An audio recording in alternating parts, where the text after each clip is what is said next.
Hello everyone, नमस्कार। मैं हूं Jaspreet Singh Arora, CIO of research and ranking. Investments की दुनिया में आपका भरोसेमंद साथी। दोस्तों, 2023 कितना जल्दी खत्म हो गया पता ही नहीं चला। कब आया और कब गया। ये साल भारत के लिए एक बड़ा टर्न अराउंड ईयर रहा। जैन में हिंडनबर्ग रिपोर्ट आने के बाद गिरावट देखी गई, जो अप्रैल से एक सरप्राइज रैली में बदल गया।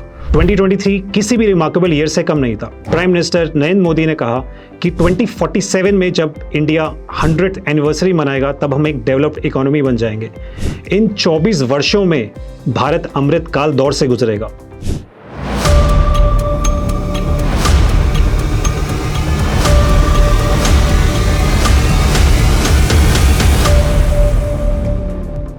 इस वीडियो में हम जानेंगे 2023 की टॉप 10 सुर्खियां, IPO मैनिया और उसका एनालिसिस, एंड लास्टली 2024 का हमारा आउटलुक।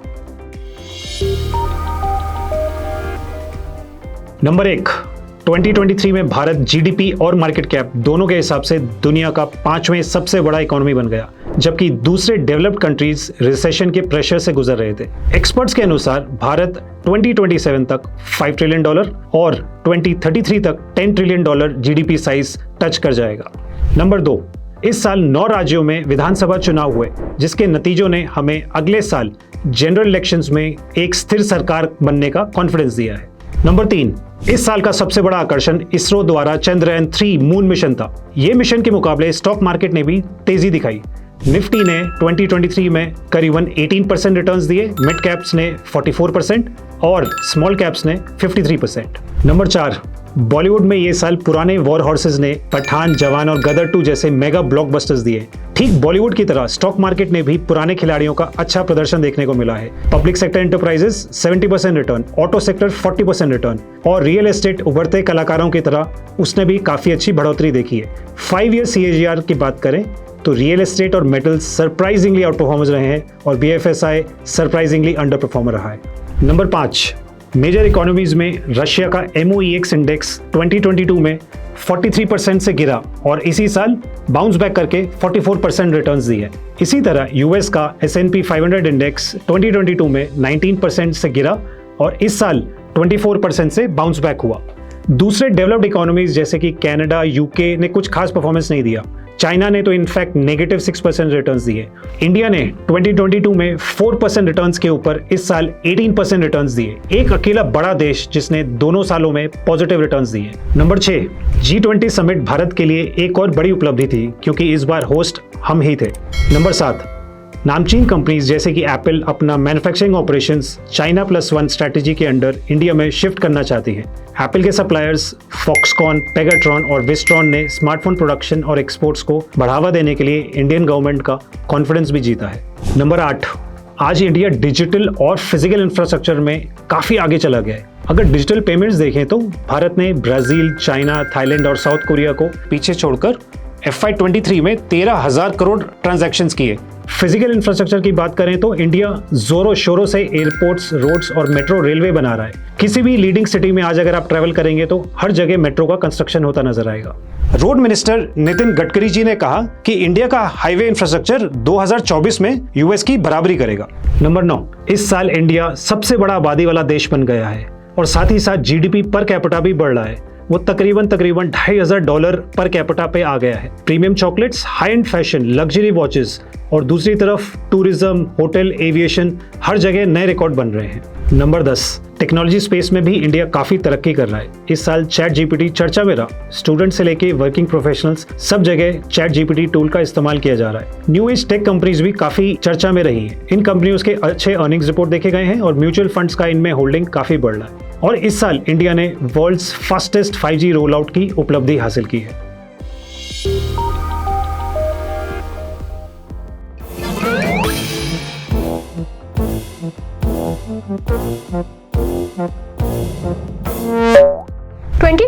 में 56 मेन बोर्ड IPOs लॉन्च हुए, जिन्होंने ₹45,000 करोड़ रेस किया और 169 SME IPOs ने ₹4,500 करोड़ रेस किया।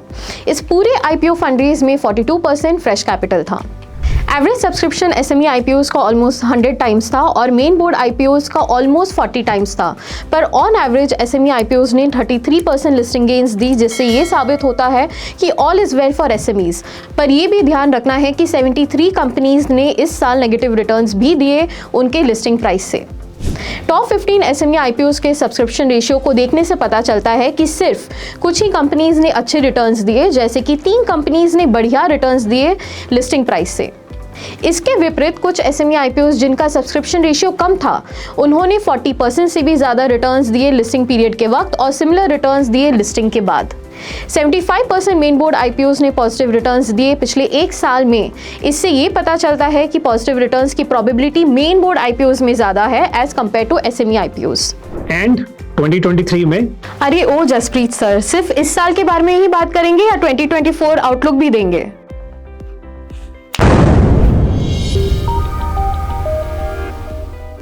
ठीक एक साल पहले सभी प्रमुख यूएस इकोनॉमिस्ट ने 2023 में रिसेशन और रेट कट्स की भविष्यवाणी की थी, जो कि सच नहीं हुई।